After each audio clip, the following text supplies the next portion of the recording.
morning, children. Beta, look at this picture. What is this? This is an island. I-S-L-A-N-D.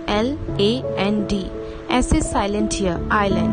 Island means a piece of land surrounded by water, as you can see in this picture.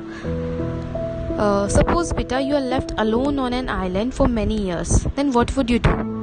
Can you imagine your life on an island? Alone, where there are no proper resources to live. I mean, no proper house, no proper food, nothing. Isn't it difficult? In today's chapter, we are going to read about such a person who reached to an island accidentally and lived there for many years. So today's chapter's name is Robinson Crusoe. Robinson Crusoe was a sailor. He loved to have adventurous trips.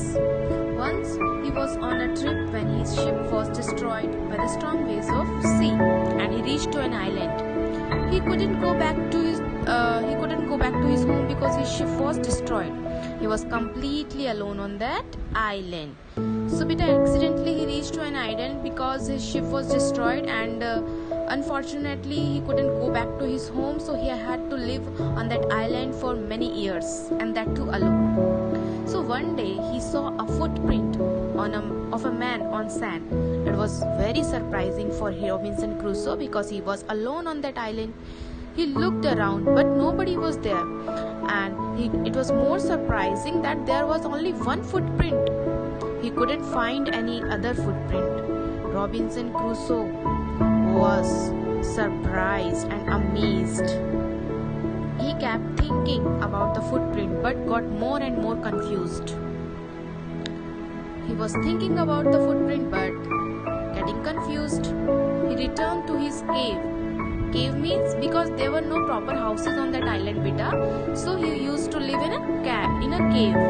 He was very scared. He did not sleep that night.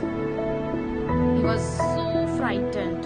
He kept on thinking whose footprint was that. Then he thought that it could be one of the savages of the mainland. Savages means beta wild people in primitive state, means original state. आदिवासी होते थे ना वो. He got more scared because savages could have killed him. For many days he remained scared and kept praying for protection. After many days he became a little comforted and a little bolder and went out to investigate, to inquire about the footprint.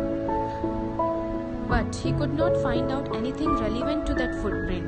Then he had a doubt that maybe it was his own footprint. So he went closer to the footprint, but he realized that it could not be his footprint because he had not come to this part of the beach since a long time. Then he compared his footprint with his feet with that footprint, but it was larger than his footprint. His fear returned. He went home again, and believing that there was someone there, the island was inhabited. Someone has occupied or come to that island. Inhabited means occupied or come to that island. Okay. So children, this is the story, and children, this is actually it is nowhere mentioned or clarified in the chapter that whose footprint was that, because it is not a complete story. It is just a small portion of a big story. So if you want to know more about the Robinson Crusoe or the footprint, you can search on Google. Okay children, thank you children.